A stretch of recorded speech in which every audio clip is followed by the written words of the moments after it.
We're going to continue with our list of evidence for evolution, and the next thing that was on our list was something called homologous structures.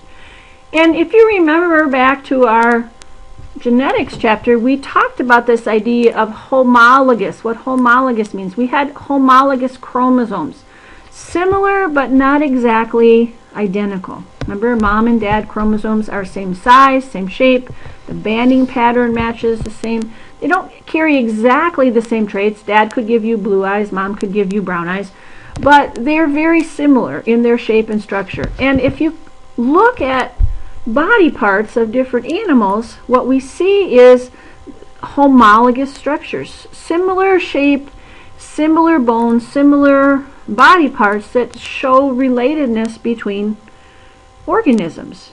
For example, if you were to take your dog or cat up to the local vet clinic and have an x-ray of their leg, what you would find inside is the exact same bones, the exact same connected together in the exact same way, the exact same numbers in a dog leg, a cat leg, and your arm, for example. Same as inside of a whale flipper, a bat wing, a bird wing. They have those exact same bones, and if you trace those bones back to where they came from, they can be traced back to the same place in the embryo form.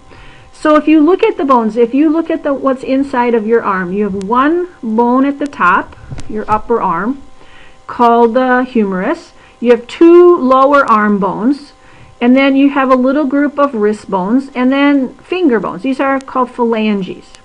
And if you look inside of a dog leg or a cat leg, they have those exact same bones. Humerus on top, radius and ulna in the lower leg.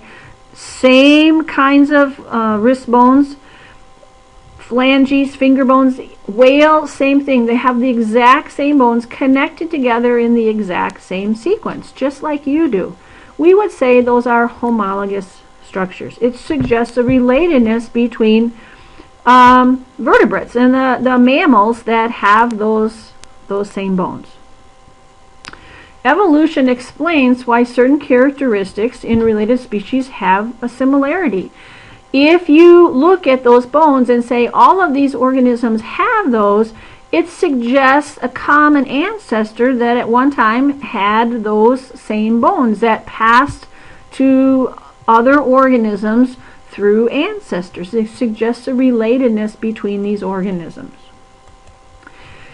We talked earlier about the idea of humans, mammals being amniotes, but this would be another example of homologous structures. If you look inside of an egg, a shelled egg, a bird egg, or a tortoise egg, reptiles lay eggs, birds lay eggs, what we see is a shell on the outside. Here's my little baby embryo growing inside. And remember, if we're going to put a baby outside of our body in a nest somewhere, oftentimes go away, everything the baby needs has to be inside that egg. So there's a little sac that contains the food called the yolk sac. That same structure can be found in human babies. Even though we don't put a shell on our egg, the baby stays inside the mom. There's a little yolk sac, food to supply nutrients to the baby, that little embryo as it's growing, traveling down after the egg has been fertilized. Before it plugs into the uterus and gets that connection to mom, there's a food supply for that embryo, that developing embryo, to rely on. And it's just the same kind of structure, little yolk sac with food, just like we see in a chicken egg or a turtle egg. There's a little sac inside to collect the garbage, the waste. We call it nitrogen waste that the baby is making as it's doing metabolism. And we see that same waste collecting sac in a human baby. It allows the embryo, the developing embryo, to store waste until it gets plugged in to the mother through the umbilical cord. Those similar structures are found both in human babies and in a chicken or a reptile baby inside of an egg. We would say those are homologous structures. It suggests relatedness. If you are making those structures, you have the genetics, the DNA that tells those embryos how to do that. And that means you share genes in common, and it suggests a relatedness between organisms that have those homologous structures. An example of kind of a homologous structure is something called a vestigial organ.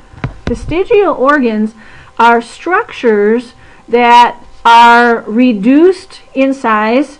You have the gene code that tells the developing animal how to make that body part, but something has changed. There's a mutation maybe that makes the part not fully functional, and it produces an organ that's maybe smaller, shrunken in size, it's lost its function. For example, if you look inside of a whale, and one of the reasons we saw in that video that we think whales evolved from land animals that had 4 legs is if you look inside, they have shrunken, small, little hip bones. Little tiny hip bones with partial, like kind of small, shrunken legs inside. Even though you can't see them on the outside, they don't have legs anymore or need those hip bones anymore, but they are still there. They have the gene code that says produce them. And we have a number of examples of vestigial organs that suggest relatedness. If the gene is there,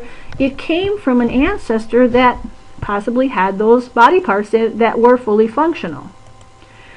Mammals, most mammals have a little pouch that is the connector between their large and small intestine, and contains bacteria, helps them to break down plant material that they eat. Remember, you don't have the digestive enzymes to break down cellulose. So if you eat plant material, we consider that kind of roughage. We don't have the ability to break that down.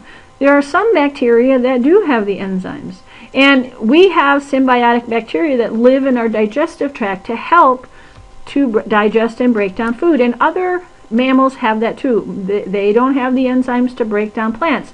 There's a little pouch that contains those microorganisms to help break down plants, and it's called a cecum pouch. Cecum. If you look in humans, we also have a pouch here between the large and small intestine. It's shrunken small now, doesn't have that function anymore. We have kind of spread our bacteria that help us throughout our digestive tract, not just contained in a little pouch to help us, but that gene code that says put the pouch there is still there in humans. And we make a smaller, kind of a shrunken pouch that doesn't have function anymore. And we call that our appendix. An appendix is a vestigial cecum pouch. Another example of a vestigial organ is tails in humans.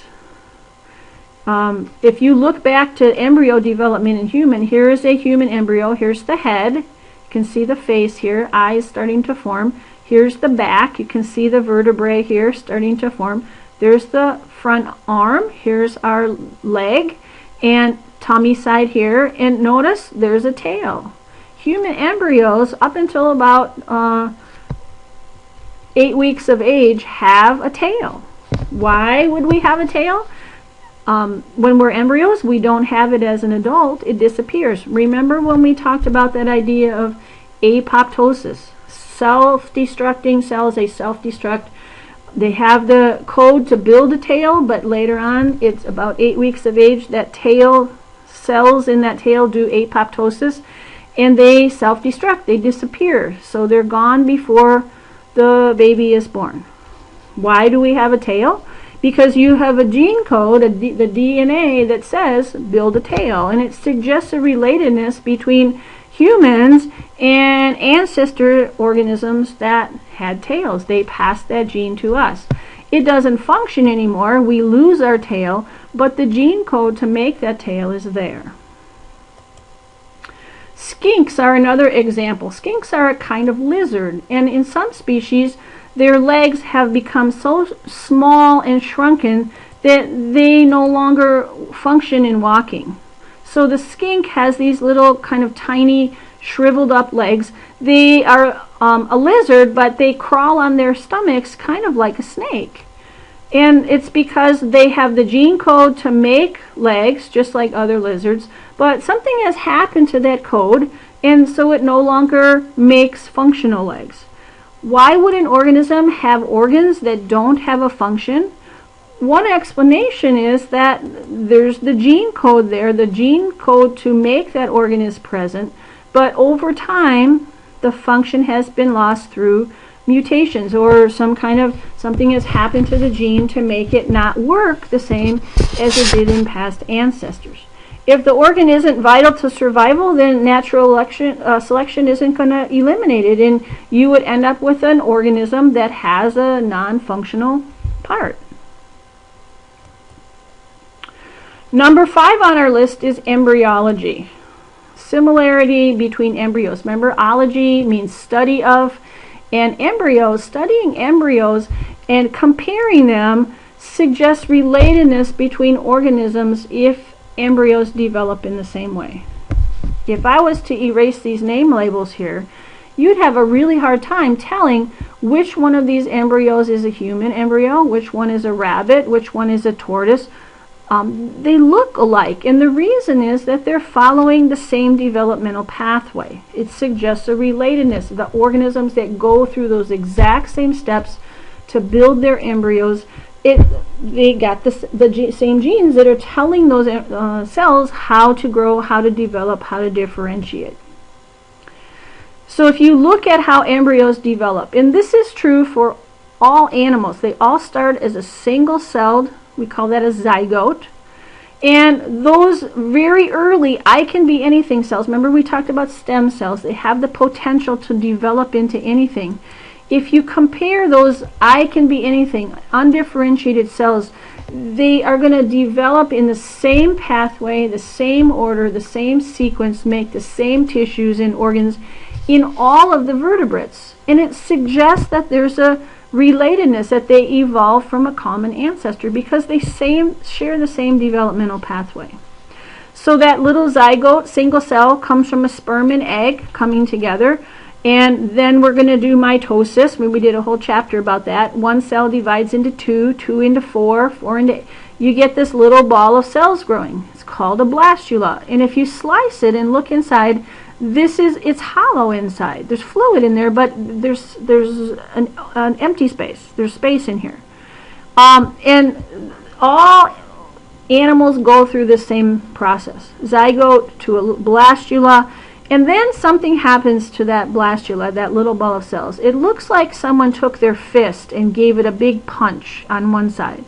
The cells start to move inward. They're going to keep moving inward until if you're an animal with a two-opening digestive system, like we have, mouth on one hand, exit hole on the other, it's going to keep punching all the way through to the other side and make like a little tube running through the middle here. That is going to become the digestive system of an animal, and it doesn't matter what kind of animal it is, they all go through that same process, that same sequence, the same pathway. Once that happens, the cells are going to start to differentiate, become different. We talked about that back in our cell parts chapter. Some cells are going to decide, I'll be brain cells, you're going to be skin cells, I'll be kidneys, you're going to be... We talked about that idea of becoming different by turning on and off different genes. And yes, eventually those embryos are going to look very different. A tortoise doesn't look anything like a human or a bird when it gets fully developed. But at the embryo stage, all of those organisms follow that same pathway, and it suggests they share the same DNA that's telling them to develop in that way. It suggests a relatedness, a common ancestor. We are going to stop right there and stay tuned for the next slideshow about more evidence for evolution.